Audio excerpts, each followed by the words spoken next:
Imam Ghazali teaches at Nizamiya University inside a majestic hall of the Nizamiya University in Baghdad. Tall columns cast long shadows on marble floors. Imam Ghazali, dressed in a scholar's robe, stands before a large circle of attentive students. Scrolls and inkpots lie scattered across wooden desks. Students scribble notes eagerly as Ghazali explains deep philosophical ideas with graceful hand gestures.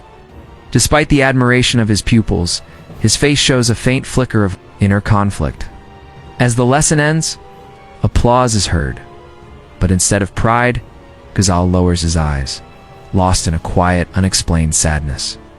Alone in his study, staring into the candlelight night has fallen over Baghdad. Ghazali sits in his private study, surrounded by walls lined with books and manuscripts.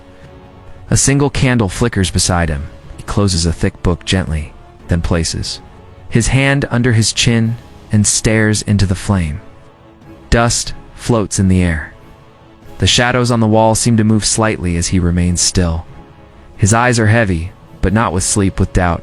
Gets up, walks to the window, and gazes at the stars, as if searching the heavens for something more than knowledge. Ghazali's voice fails during a sermon in a crowded mosque filled with scholars. Nobles and commoners alike, Imam Ghazali climbs the pulpit confidently. He begins his sermon with strength and clarity. His audience is captivated. But suddenly, mid-sentence, he pauses. His voice fades. He opens his mouth again. Nothing comes out. A quiet tension grips the hall. Ghazali touches his throat in confusion. He steps back, then slowly descends the pulpit without explanation. Unsure what just happened, Ghazali walks out alone, visibly disturbed as the sun filters through the mosque's arches. Ghazali leaves Baghdad before sunrise, before dawn. While the streets are empty and the city still sleeps, Ghazali walks alone through the southern gates of Baghdad. His head is lowered, his robe plain. He carries only a simple satchel and staff. No students follow him. No farewells. The guards nod respectfully but do not question him. As he steps onto the dirt road leading away from the city, the first light of morning breaks over the horizon. He does not look back. Behind him, the mighty walls of Baghdad slowly disappear into the morning mist. He travels alone across a vast desert. Days pass as Ghazali walks through the golden wastelands. The sky burns with sun. Sandstorms rise and fall on the horizon.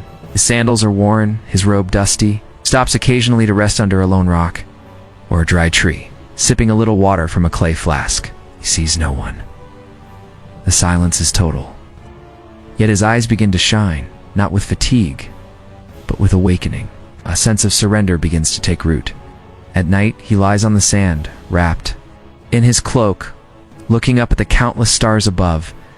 A dream of a green-robed figure. One night, as he sleeps under a cluster of desert palms, Ghazali begins to dream. In the dream, the desert glows with soft light. A tall figure in green robes, his face serene, stands before him. The figure does not speak, but raises a hand and points toward a distant mountain that seems to rise from the sky itself. Ghazali takes a step toward it in the dream, then wakes up with a start. The palms rustled gently. He sits up and looks toward the east, where the mountain from his dream now appears faintly on the horizon. Arrival at the Umayyad Mosque in Damascus. After weeks of travel, Ghazali reaches the grand city of Damascus. People recognize him, whisper his name, but he walks quietly through the busy streets without replying. Reaching the Umayyad Mosque, he removes his sandals and steps inside. The massive marble courtyard gleams in the sunlight. He crosses it slowly, as if entering a sacred world. Near a tall minaret, he stops, looking up at its height. He begins to climb its narrow spiral staircase, alone, step by step, leaving behind the world below. Isolation in the minaret room at the top of the tower. Ghazali locks himself inside a small, dusty chamber. There is no furniture except for a mat and a small oil lamp. Days turn to nights. He writes feverishly on old scrolls, alternating between prayer, tears, and silence. His beard grows. His eyes become sunken but calm. The world outside continues. Calls to prayer echo below, but inside time feels frozen. The tiny window, the sky changes colors, but he does not leave. Slowly, something inside him begins to break, and something else begins to build. A vision of himself in chains one evening, while deep in meditation, Ghazali sees a vision. He finds himself walking in a dark corridor. Suddenly, chains wrap around his arms and ankles. He struggles, but the chains are pulled by a huge, terrifying creature, a distorted version of himself, made of arrogance and pride. He falls, screaming without voice. Then, he remembers the name of Allah in his heart. The chains break with a burst of light. The monstrous version of him vanishes, and he falls to his knees, crying silently to build. The glowing doorway to the hidden world still inside the minaret. Ghazali's face is calm, closes his eyes, and this time, he sees a beautiful doorway made of shimmering light. It appears in a field of clouds. As he approaches, the door opens. Slowly on its own, without hesitation, Ghazali walks through it. The light becomes brighter and brighter until everything else disappears. His physical form dissolves into light and his journey into the hidden world begins. Crossing into the realm of spirits, Ghazali walks through the doorway of light and emerges into a surreal landscape where time seems frozen. The sky glows with hues of gold and deep violet. Trees shimmer as though made of crystal and light, ethereal. Beings shaped like flowing wind drift silently across a wide, glowing path. Ghazali walks forward slowly, looking in awe at this spiritual dimension. Each step seems to leave light behind. He is no longer just a man. He is a soul in transit, weightless, aware, and awakened. The bridge of inner reflection ahead lies a narrow bridge suspended in a void beneath it, swirling clouds of memory. As Ghazali steps onto it, flashes of his past appear beneath his feet. A child crying for his father, a young scholar besting. His rivals, a man seeking truth. Each memory radiates emotion, pride, shame, longing, fear. The bridge shakes with every conflicting feeling, but Ghazali steadies himself with a deep breath. He walks slowly, absorbing each image with acceptance. Instead of regret, the library of forgotten knowledge, on the other side of the bridge, he enters a vast hall that stretches endlessly. Floating scrolls and books glow with soft light. As he walks through, some books open themselves, revealing symbols and languages unknown. Others display moments from ancient prophets and scholars, moments lost to history. A glowing book hovers in front of him and opens, revealing his own story, incomplete. Ghazali reaches to touch it, and pages begin writing themselves. In light, as though recording his journey in real time. The garden of sacred echoes. The hall opens into a lush garden where sound becomes visible. Every rustling leaf and bird's flight leaves behind glowing waves in the air. Ghazali walks along a crystal-clear stream. As he passes, echoes of sacred words, Quranic verses, prayers, invocations, ripple through the flowers and vines. The plants seem to respond, growing brighter. He kneels and touches the water, reflects not his face, but his intentions, pure and tainted both. He stares deeply, absorbing the lesson.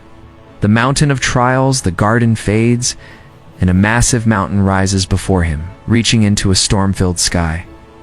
Wind howls. Ghazali begins climbing, his robe whipping around him, stones cut into his feet. But he climbs without pause. Long. The path illusions appear, his old students pleading with him to return, gold and jewels rolling down the rocks, a scroll offering him unlimited knowledge. He resists each temptation. Thunder cracks. Near the top, he collapses, exhausted, but alive and unbroken. Meeting the guardian of the Gaytat, the mountain's peak stands a massive gate guarded by a figure cloaked in white fire. The being has no face, only light. Ghazali approaches slowly. The guardian raises a hand. The moment Ghazali is surrounded by visions of the consequences of his choices, good and bad. The guardian lowers his hand and steps aside. The gate opens with a soundless wind. Ghazali steps forward, humbled and ready. Walking through the timeless city beyond the gate lies a radiant city made of flowing structures. Nothing is still, yet everything is peaceful. Buildings shift shape with thought, streets ripple under his feet, things of light float past him, greeting him with silent bows. In the center of the city, a grand tower spirals into the heavens. Ghazali walks toward it, awestruck. Its knowledge flows into him without words, like drinking from an invisible river of understanding. The chamber of prophetic light. The base of the tower. Ghazali enters a chamber filled with soft white glow. Statues of prophets and saints made of pure energy stand silently around the walls. As he walks past them, each one shines briefly, acknowledging his arrival. In the center, a flame flickers, not of fire, but of light and mercy. Kneels before it, eyes closed. The light rises and surrounds him, lifting him briefly into the air. In that moment, he feels what the prophets must have felt, not power, but unbearable love. The scroll of the self-faced scroll floats down in front of him, opening slowly in midair. It reveals his true self, not his name, nor his titles, but his essence. It shows his fears, doubts, and his hidden virtues. It reflects the good he never knew he did, and the harm he caused unknowingly. The scroll glows brighter as he watches it, with tears forming. It slowly seals itself and sinks into his chest, merging with him. Ghazali gasps slightly, but smiles lighter now, and more whole. The path of return appears. A golden staircase unfolds from the chamber floor, leading downward, glowing with celestial patterns. The spirits around the chamber begin to fade, bowing their heads in silent blessing. Ghazali takes one last look at the tower, then begins descending. As he walks, the world around him slowly fades into pure white. He is not returning to the world he left. He is returning to a world he now truly sees. Rebirth in the chamber of silence. The white void settles into a circular room of soft, glowing marble. Nothing moves. Ghazali stands alone in the middle. His breath becomes visible, misting slightly. From the ground, translucent petals rise slowly, encircle him. Each petal holds a single word in light: humility, truth, patience. They dissolve into his skin as he stands motionless. The silence is thick, not empty. It's filled with meaning. Ghazali closes his eyes. A gentle breeze lifts his cloak as the walls of the chamber dissolve around him. The stairway beneath the stars, he finds himself descending a vast, spiral stairway that floats in open space. Above him, galaxies turn slowly. Below him, distant earthly lights flicker. As he walks down step by step, stars drift past him like falling snow. Time seems meaningless. For every step he takes, scenes from history drift past. Caravans, empires, battles, peaceful gatherings. He is walking not just through space, but through the memory of creation itself. The river of human suffering. The stairway leads to a riverbank under a dusky sky. A black river flows silently, filled not with water, but with moments of pain, wars, famines, loneliness, betrayal, all flowing together in shadowy waves. Ghazali watches children cry, mothers mourn, and souls shiver with loss, their images drifting past. He kneels beside the river, touches it.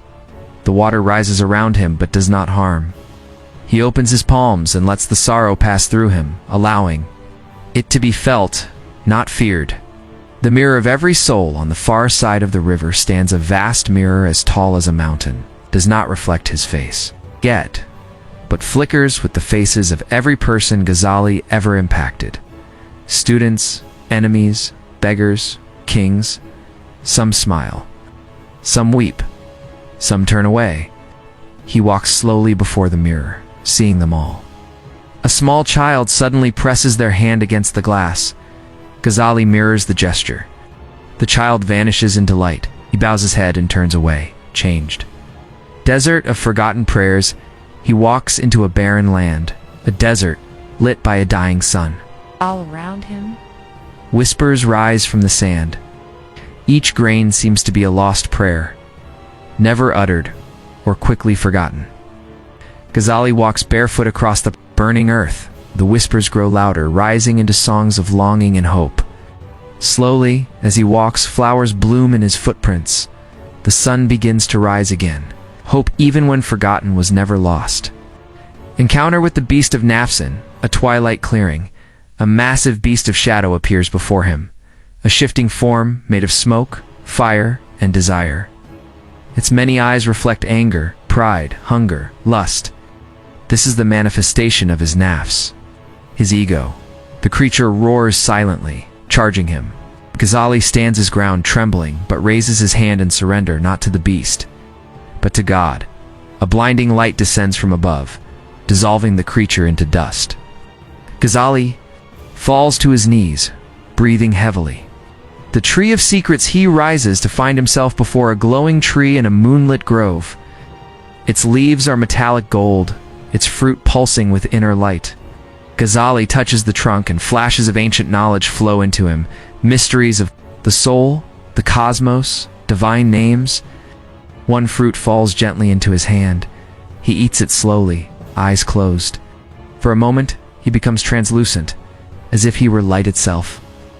Then he returns to his body, breathing slower, deeper. The journey through the veil of worlds, a swirling veil of blue and white mist appears before him.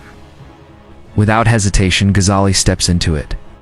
Instantly, his form fragments and multiplies, hundreds of versions of him, each walking a different path. One Ghazali is a warrior, another a teacher, another a recluse in the desert. Each path reveals a truth. The versions spiral around him like a kaleidoscope. Then they converge, becoming one. He emerges from the veil, unified, balanced, whole. The threshold of return, he finds himself standing before a doorway shaped from pure time, flowing like water, glowing like fire. Through it, he sees his own body lying in quiet meditation back in the earthly world. The doorway pulses, looks behind him one last time, the hidden world now dimly glowing in the distance. With a final breath, he steps through the doorway. The world bends and collapses inward like folded silk. Awakening in the world, Ghazali opens his eyes. He is seated on the floor of a small room lit by morning sunlight. The air is still. Dust floats in golden beams. He looks at his hands, older, but steadier. He touches the earth before him with his forehead and quiet Saida. Outside, the sounds of life return: birds, footsteps, wind in the trees. But Ghazali sees it all differently now. Nothing has changed, and yet everything has. The silence after awakening, Ghazali sits motionless in his study, eyes wide open but unfocused. The world around him is still. Books are stacked neatly, candles burn low. He breathes slowly, as if listening to something beyond this world. A single feather floats down from the ceiling. He reaches out to touch it, but it vanishes before his fingers make contact. Silence around him is no longer empty, it's full of presence. Re-entering the city, he walks through the streets of Nishapur. Everything seems brighter. Faces glow softly. Children play in slow motion, each smile filled with meaning. Ghazali stops before a beggar and kneels beside him. Instead of offering coins, he places his hand gently on the man's heart. The beggar begins to cry silently. Others watch, not with confusion but recognition. The teacher has returned, but something in him has changed. The gathering of the students inside a modest madrasa, Ghazali sits quietly as his students gather. He watches them from behind a veil of light. The room is hushed. Some of the students look anxious, others hopeful. Ghazali doesn't speak. Simply unrolls a fresh scroll and begins to write. Each stroke glows briefly, then fades into ink. His students lean closer. They understand. This is no longer instruction, it's illumination. The dream of the Ummah that night. Ghazali dreams. He floats high above cities, deserts, oceans. Below him, the Ummah, the Muslim world, glows with light and shadow. Some areas are bright and unified, others flicker, struggling. He stretches his hand over a dark region, and slowly prayers rise from it like mist. The light begins to grow. He smiles faintly as if reassured, then wakes up, his hand still outstretched. The visit to the cemetery, he walks alone through a silent cemetery. Rows of old stones lean into the wind. He stops at one unmarked grave and sits beside it. As he places his palm on the ground, the world seems to pause. For a moment, the soil glows faintly, not eerie, but peaceful. A single white flower blooms near his knee. He looks at it gently, bows his head, then stands and walks on, leaving the bloom behind. The scroll of legacy back in his study, Ghazali unrolls the glowing scroll that merged with his soul in the hidden world. It now writes itself, not just his teachings, but his intentions, his trials, his love for truth. His expression softens, closes it, and ties it with a red thread. Then he places it into a wooden box and locks it. He hides the box behind a wall panel and seals it with his own ring. The boy at the door one morning, a young boy appears at his door, dusty, barefoot, holding a book. He doesn't speak. Ghazali takes the book and flips through it. It's a copy of one of his own early works, filled with questions and doubts. He looks at the boy, who waits silently. Ghazali places his hand on the boy's head, then gestures for him to enter. The boy steps in slowly. A new journey begins, not for Ghazali, but for the one he now chooses to guide. The test of the scholar's return word spreads of his return. People come from faraway lands seeking him. Scholars challenge him again, expecting the same fierce debates. But he responds only with silence, or with a gaze that answers more deeply than words ever could. Some leave confused. Others weep and stay. He is no longer proving himself. He is simply reflecting what they bring. The invisible light as he walks through a bustling marketplace, unnoticed by most. Small changes follow him. Merchant suddenly forgives a debt. A mother hugs her child more tightly. Two arguing men shake hands after he passes. Ghazali doesn't look back. The light within him now moves through others. Quietly, invisibly. The world is changing, one heart at a time. The night of full stillness, one final night, Ghazali sits alone under the stars outside the city. The sky is cloudless. The wind is still. He lays down on a simple mat, facing the Qibla. His eyes drift upward. Stars shimmer. His chest rises slowly, then falls, then again, slower, then still. The camera pulls back slowly, revealing his body surrounded by glowing white petals. In the distance, the city sleeps, unaware that the light has quietly returned to the source. The return of the light as Ghazali's body lies in repose. Soft beams of light drift upward from his chest. They rise slowly through the open night sky, becoming stardust. One by one, stars begin to pulse slightly brighter, as though remembering. Somewhere, a candle flickers to life on its own. A page in an untouched book turns gently. His presence is gone, but something of him remains, rippling through the world. The awakening of the boy back in Ghazali's study, the young boy who once came to the door now sits in deep meditation. The same scroll Ghazali sealed begins to glow faintly behind the wall. Unaware of it, the boy begins to write, his pen moving, almost on its own. His eyes widen. Images, insights, symbols flow from his soul. The legacy is awakening, not as a copy, but as something new, rooted in what came before. The scribes of light somewhere in a hidden corner of the spiritual world, ethereal scribes sit before floating books. Their pens are made of starlight. As Ghazali's soul passes by, they pause. One scribe opens a golden tome, filled not with events, but intentions, sacrifices, silent prayers. They nod. A single feather falls into the book, closing it gently. His record is complete but not forgotten. The city's unseen grief, the people of Nishapur begin to hear the news. A gentle sorrow moves through the city. No grand announcements, no funeral procession, just silent tears in prayer rooms. A student leaves bread at Ghazali's door. Baker pauses before lighting his oven. Calligrapher stops his work and bows his head. The city mourns, not in words, but in stillness. The sand gardening a distant desert. An old Sufi dervish draws spirals in the sand with his staff. Without looking up, he pauses, then draws a symbol of Ghazali's name within the spiral. Wind carries the sand away slowly. The spiral remains. The dervish smiles gently and continues his circle. Some names echo longer than time allows. The Traveler, by the Rivera Lone Traveler, sits beside the river, where Ghazali once saw human suffering. But now, the river is clearer. Light dances on its surface. Now, the traveler drinks from it and stands taller. He walks away, unaware of the one who purified its flow long ago. You see only footprints in the mud, Ghazali's still faintly visible beneath the newer ones.